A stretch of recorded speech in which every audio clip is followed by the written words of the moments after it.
ang may-ari ng damdamin ng minamahal ko. Pakisabi na lang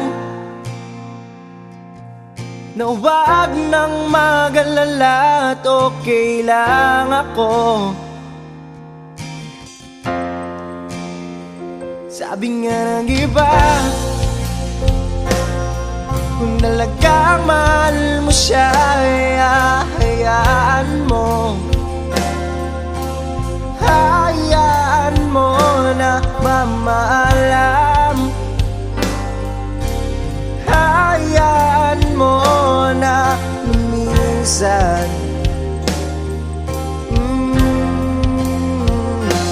Kaya